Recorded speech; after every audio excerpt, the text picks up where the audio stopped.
শ্রমিক ভট্টাচার্য বলেছেন যা সেটা সর্বৈব অসত্য এবং ভুল। 47 সালের 20 জুন বাংলার আইনসভায়, তখনকার বিধানসভায় ভোটাভুটি হয় 4 দফায়। ঐক্যবদ্ধ বাংলা থাকবে কিনা, থাকলে সেটা পাকিস্তানের মধ্যে যাবে না ভারতের মধ্যে যাবে, ইত্যাদি ইত্যাদি। মুসলমান প্রধান পূর্ববঙ্গ সেখানকার প্রতিনিধিরা, তাদের আলাদা ভোট, হিন্দু প্রধান পশ্চিমবঙ্গ অংশ, তাদের আলাদা ভোট, ইত্যাদি ইত্যাদি। 3 নম্বর ভোটটা হয়, সেই ভোটের মোশনটা ছিল যে বাংলা ভাগ হবে কিনা, এবং যদি বাংলা ভাগ হয় তাহলে এই যে এলাকাটা হিন্দু প্রধান, এটা কি ভারতে যাবে না কোথায় যাবে।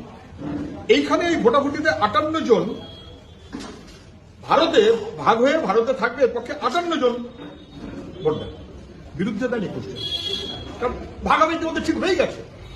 এবং তাতে এই 58 জন যারা ভোট দিয়েছেন, এর মধ্যে প্রস্তাবক শ্যামাপ্রসাদ মুখার্জি নন। আচ্ছা, যদি উনি মনে করেন যে উনি সমর্থক, ওনার কিন্তু সমর্থক ছিলেন আর মাত্র একজনই, তার নামও শ্যামাপ্রসাদ মুখার্জি, উনি একা। তা ওনার প্রস্তাবে জ্যোতি বসুর সমর্থন, এই কথাটা ঐতিহাসিকভাবে অসত্য, ভুল, ভ্রান্ত। এগুলো বলা হচ্ছে ইতিহাস বিকৃতির মনোভাব।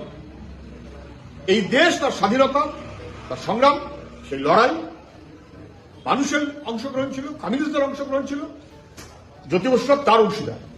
আর ব্রিটিশের পক্ষে বিশ্বাসঘাতকতা করেছে কি দালালি করেছে, সেই অংশের পক্ষে ছিলেন শ্যামাপ্রসাদ মুখার্জি।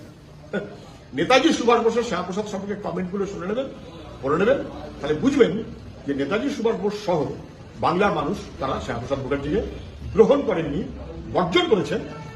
বাংলার স্বাধীনতার পরে রাজনীতিতেও সেটাই স্পষ্ট হয়। ফলে অসত্য জেনে বুঝে ইতিহাসকে বিকৃতির প্রচেষ্টা করছেন শ্রমিক ভট্টাচার্য। শ্যামাপ্রসাদ মুখার্জির প্রস্তাবে জ্যোতি বসুর সমর্থন না বলে ওরা বলা উচিত ছিল শ্যামাপ্রসাদ একা, কমিউনিস্টরা বলেছে তখন 3 জন।